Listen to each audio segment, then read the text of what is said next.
Bienvenue sur notre chaîne. Les amis, nous vous invitons à vous abonner à notre chaîne. Notre objectif est d'atteindre 1000 abonnés et cela contribue également à la promotion de la chaîne. Bon visionnage à tous.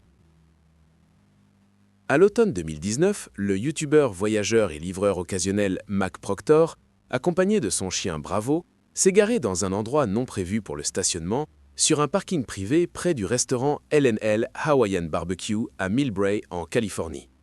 Selon M. Proctor, son véhicule ne gênait pas la circulation et il ne l'a laissé là que 2 minutes, le temps de récupérer une commande à emporter au restaurant. Après le retour de M. Proctor à son véhicule, une patrouille cynophile de la police de San Francisco s'est approchée de lui. L'agent portait un badge dont la plaque nominative était partiellement couverte et l'informait d'une supposée infraction aux règles de stationnement. Sur l'insigne de l'officier, on peut distinguer le nom C-Card.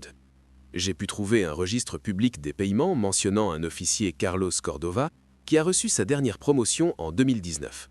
J'ai également trouvé une image de l'officier Carlos Cordova de l'unité cynophile de la police de San Francisco datant de juillet 2007, qui ressemble de façon frappante à l'agent impliqué dans cet incident.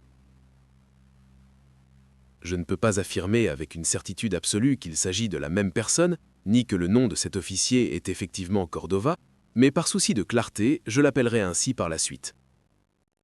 La vidéo commence juste après que l'officier Cordova a arrêté M. Proctor et a pris sa pièce d'identité ainsi que les documents d'immatriculation du véhicule.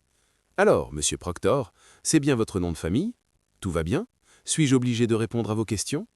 Vous n'êtes obligé de répondre à rien. D'accord. Vous avez de la chance. Je peux rester ici toute la journée, je suis payé de toute façon.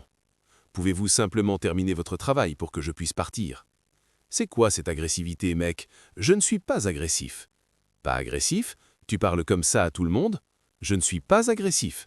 Ah d'accord, je veux juste que vous finissiez le plus vite possible, s'il vous plaît. Monsieur Proctor demande s'il est tenu de répondre aux questions et l'officier Cordova répond que non, ajoutant, je cite, qu'il peut rester ici toute la journée et interprète le refus de Monsieur Proctor de répondre comme de la colère. Malgré l'affirmation de l'officier Cordova selon laquelle il peut rester et attendre aussi longtemps qu'il le souhaite, la police n'a pas le droit légal de prolonger la durée d'un contrôle routier simplement parce qu'un citoyen refuse de répondre. Dans l'affaire Florida v. Royer, 1983, la Cour suprême des États-Unis a statué que si les forces de l'ordre ne violent pas le 4e amendement en abordant une personne dans la rue ou dans un autre lieu public pour lui poser des questions, la personne interpellée n'est pas tenue de répondre à la moindre question. Elle peut refuser d'écouter les questions et poursuivre son chemin. Elle ne peut être retenue, même brièvement, sans des motifs objectifs et raisonnables, et son refus d'écouter ou de répondre ne crée pas en soi de tels motifs. Le cadre d'un contrôle routier est quelque peu plus complexe qu'une simple interpellation dans la rue, car comme l'a noté la Cour suprême dans Illinois v. Cabales, 2005, un contrôle routier initialement légal peut devenir illégal s'il se prolonge au-delà du temps raisonnablement nécessaire pour accomplir sa finalité. Dans Arizona v. Johnson, 2009, la Cour suprême a précisé qu'un contrôle routier d'un véhicule fait comprendre à un passager raisonnable qu'il n'est pas libre de mettre fin à l'interaction avec la police et de partir, et que l'achèvement de l'objectif initial du contrôle ne signifie pas pour le conducteur ou le passager que leur détention est terminée et qu'ils peuvent partir. Pour cette raison, la Cour suprême a jugé que la police ne peut pas poser des questions sans rapport avec le motif du contrôle si ces questions prolongent sensiblement sa durée. Quant à l'affirmation de l'officier Cordova selon laquelle M. Proctor était en colère, l'exercice du droit au silence n'est pas une manifestation de colère. Et même s'il avait été en colère, il aurait le droit de ressentir cela et d'exprimer ses émotions de manière appropriée. À de très rares exceptions près, le premier amendement protège la liberté d'expression, y compris l'expression d'émotions négatives comme la colère. Dans Terminiello versus Chicago 1949, la Cour suprême a conclu que l'une des fonctions de la liberté d'expression dans notre système de gouvernement est de susciter le débat. Elle peut le mieux servir son noble objectif lorsqu'elle provoque un état de malaise, crée un mécontentement face aux conditions existantes ou même met les gens en colère. Bien qu'il ne soit pas clair que M. Proctor ait été en colère lors de son interaction avec l'officier Cordova, l'ensemble de ses propos dans cet échange était protégé par le premier amendement et il se trouvait pleinement dans son droit en s'exprimant ainsi. D'accord, vous savez quoi? Je vais vous laisser passer, mais je vous le dis, ce n'est pas une place de stationnement. Mec, vous ne me laissez pas passer. Vous m'harcelez simplement. Je voudrais partir. Puis-je partir maintenant, s'il vous plaît? Vous comprenez? Vous comprenez pourquoi je vous ai arrêté? Suis-je détenu? Oui, vous êtes détenu. D'accord. Alors vous comprenez pourquoi je vous ai arrêté. Suis-je obligé de répondre à vos questions? Vous n'y êtes pas obligé. D'accord. Mais d'un autre côté, moi aussi, je peux faire ça toute la journée. Très bien. Alors, monsieur Proctor, vous voulez partir? Vous voulez partir? Suis-je obligé de répondre à vos questions? Allô? Non, ce n'est pas moi qui me comporte ainsi. Je fais que demander, vous comprenez? J'essaie de vous faire une faveur. L'officier Cordova informe M. Proctor qu'il est détenu parce que l'endroit où il s'est garé n'est pas une place de stationnement. Cependant, le Code des véhicules de Californie ne régit pas la plupart des infractions de stationnement sur une propriété privée, à l'exception de quelques cas énumérés à l'article 225 001, interdisant le stationnement dans une zone incendie désignée sur un parking privé, à l'article 225 007-8, interdisant le stationnement sur une place réservée aux personnes handicapées sans autorisation appropriée sur un parking privé, et à l'article 225 011-1, interdisant le stationnement sur une place réservée aux véhicules à zéro émission sans vignette valide sur un parking privé. En outre, dans un avis de 2011 émis par la procureure générale de Californie de l'époque Kamala Harris, il était précisé que une amende ou une avis d'infraction de stationnement ne peut être délivré que pour stationnement illégal, c'est-à-dire un stationnement qui viole une loi fédérale, étatique ou locale. Par conséquent, une amende fondée sur le Code des véhicules ne peut être infligée que pour un stationnement sur une propriété privée qui ne viole que les règles du propriétaire, et non une loi fédérale, étatique ou locale. Bien que l'article 21107.8 du Code des véhicules de la Californie autorise les villes et les comtés à adopter des ordonnances ou des résolutions déclarant que certaines dispositions du Code des véhicules s'appliquent à des parkings hors voirie privée et publique spécifiques, les infractions de stationnement ne figurent pas parmi les dispositions pouvant s'appliquer aux parkings privés.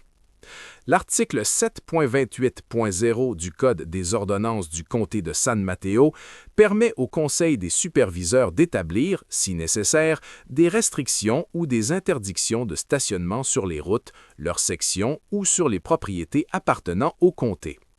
Toutefois, ni les ordonnances du comté de San Mateo, ni celles de la ville de Millbrae ne couvrent les infractions de stationnement sur des parkings privés. Ainsi, non seulement l'officier Cordova a agi en dehors de sa juridiction territoriale en tant qu'officier de la police de San Francisco en retenant M. Proctor, mais il ne semble pas non plus que M. Proctor ait enfreint une quelconque loi susceptible de donner lieu à une amende. Je préférerais que vous me dressiez simplement une contravention de stationnement et que vous me laissiez partir immédiatement, d'accord? Oh, d'accord. Très bien, mec, j'essayais d'être poli avec toi. D'accord, tu peux attendre un peu, je n'ai pas encore... Très bien, juste pour que tu saches ce qui va se passer, un autre agent va arriver rapidement, un agent de la circulation avec un carnet, puisque tu veux qu'on te dresse une contravention. Sinon, je ne voulais même pas m'engager dans toute cette paperasse, tu comprends? Tout va bien? Y a-t-il d'autres problèmes ou quelque chose d'autre qui se passe? Bon à savoir, suis-je obligé de répondre à vos questions? Tu n'es obligé de répondre à rien, je m'inquiète simplement pour ton bien-être. Est-ce que quelque chose ne va pas? Suis-je obligé de répondre à vos questions? Tu n'es pas obligé de me parler, je dis seulement que je suis préoccupé par ton état. D'habitude, on ne rencontre pas des gens qui se comportent de manière agressive. Je n'ai pas été agressif.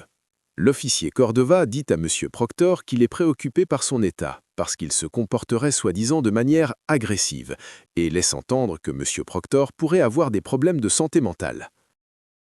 La formation des policiers en matière de santé mentale varie considérablement selon les services et les fonctions des agents. En février 2011, la commission de police de San Francisco a créé un groupe de travail sur les interventions de crise composé de membres du système de justice pénale, de professionnels de la santé mentale, de défenseurs des droits civiques, de représentants de la communauté, d'usagers des services de santé mentale et de membres de leurs familles, ainsi que de représentants d'autres services municipaux dans le but d'élaborer de nouveaux programmes de formation et des approches de terrain pour la gestion des crises psychiques. Au 19 septembre 2019, 95,69% des agents de la police de San Francisco avaient suivi une formation de 10 heures en tactique d'intervention de crise, mais moins de la moitié avaient achevé le programme complet, de 40 heures. Selon le site de la police de San Francisco, ces formations sont fondées sur le modèle de Memphis d'intervention de crise qui met l'accent sur la désescalade des situations potentiellement critiques en accordant du temps et de la distance, c'est-à-dire en ralentissant la situation et en offrant un espace personnel à la personne en détresse émotionnelle. On ne sait pas quelle formation spécifique en santé mentale a reçu l'officier Cordova, mais il est clair que ces questions accusatrices sur l'état mental de M. Proctor n'ont pas contribué à désamorcer la situation. Bien que l'Alliance nationale pour les maladies mentales considère effectivement des sentiments persistants ou intenses d'irritabilité et de colère comme des signes courants de troubles mentaux chez les adultes, il est extrêmement improbable que l'officier Cordova ait pu arrêter M. Proctor même s'il avait réellement pensé que celui-ci souffrait d'une maladie mentale. Bien que les policiers soient autorisés à retenir des personnes pour des raisons liées à la santé mentale, ces pouvoirs sont limités aux situations où la personne représente un danger pour elle-même ou pour autrui, ou est gravement incapable de subvenir à ses besoins. Conformément à l'article 5150 du Code californien de la protection sociale et des institutions, un agent de police peut placer une personne en détention pour une durée maximale de 72 heures à des fins d'évaluation, d'examen et d'intervention de crise, s'il existe des motifs suffisants de croire que cette personne est dangereuse pour elle-même ou qu'elle est gravement incapable en raison d'un trouble mental.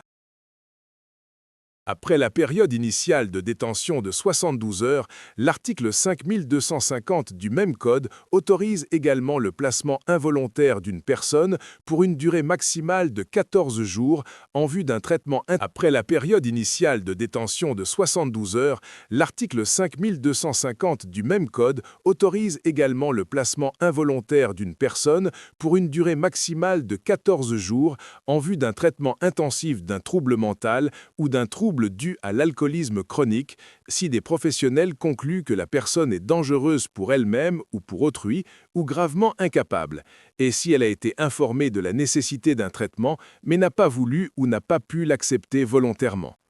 Compte tenu des exigences de la législation californienne, il aurait été pratiquement impossible pour l'officier Cordova de placer légalement M. Proctor en détention dans cette situation, car il n'avait pas de raison suffisante de croire que M. Proctor souffrait d'un trouble mental ou représentait un danger pour lui-même ou pour autrui, et il est évident que M. Proctor n'était pas gravement incapable. D'habitude, les gens ne veulent pas qu'on leur mette une contravention, tu comprends? Je passe par tout ça, je pourrais être en train de déjeuner. D'accord, mate. Eh bien, on va attendre. C'est censé être ma pause déjeuner. Monsieur Proctor, puis-je simplement vous rendre vos documents pour que vous puissiez partir? Vous pouvez? Je peux, mais c'est vous. Je vous aurais laissé partir depuis longtemps. Que dois-je faire pour que vous me rendiez mes documents et que je puisse poursuivre ma route? Tout va bien pour vous? Je n'ai pas à répondre à vos questions. Mon Dieu, j'ai l'impression que vous essayez d'exercer votre pouvoir sur moi. Cela m'inquiète. Vous êtes probablement simplement inquiet pour quelqu'un d'autre. Vous n'avez aucune raison de vous inquiéter pour moi. Très bien, donc tout va bien. Alors vous pouvez me rendre vos documents et je continuerai ma route. D'accord, si je vous rends vos documents, vous partirez et vous ne serez pas en colère? D'accord, vous savez quoi? Je vais tenter le coup. Tenez, monsieur Proctor, tout va bien. Nous bloquons la circulation ici. Voici vos affaires. J'espère que vous passerez une bonne journée et que tout ira bien pour vous. Je suis libre de partir? Oui. Pourriez-vous vous écarter du véhicule? Bonne journée. Après que l'agent l'ait laissé partir, M. Proctor a démarré son véhicule et a quitté les lieux sans autre incident. M. Proctor a expliqué qu'il n'avait pas déposé de plainte parce qu'il ressentait un besoin urgent de quitter la situation le plus rapidement possible et qu'il n'avait donc pas eu le temps de connaître le nom de l'agent. En l'absence d'un accord exclusif entre le propriétaire des lieux et la municipalité, il est fort probable que l'officier Cordova n'ait même pas eu l'autorité de dresser une contravention de stationnement sur le parking du centre commercial. De plus, des questions légitimes se posent quant au fait de savoir s'il agissait dans les limites de sa juridiction. Si l'officier Cordova avait réellement constaté que le véhicule de M. Proctor gênait la circulation, la décision responsable aurait été de l'en informer et de lui demander de déplacer son véhicule, plutôt que d'initier une détention d'enquête sur un parking privé en dehors de sa juridiction. Le comportement non professionnel de l'officier Cordova et son abus de pouvoir infantile ont sapé la crédibilité de l'objectif affiché, dégagé la voie, et de telles actions ne font que détruire la confiance du public envers la police locale. Monsieur Proctor mérite un A+ pour l'utilisation calme et efficace de son droit au silence, pour avoir refusé de laisser les actions de l'agent l'affecter émotionnellement et pour son comportement posé et maîtrisé tout au long de l'interaction. Les accusations d'instabilité mentale ont des conséquences graves, surtout lorsqu'elles émanent d'une personne investie d'autorité. Pour la plupart d'entre nous, il est impossible de prédire comment nous réagirions à de telles accusations, et l'on peut affirmer avec certitude qu'il n'existe pas de bonne réaction dans une telle situation.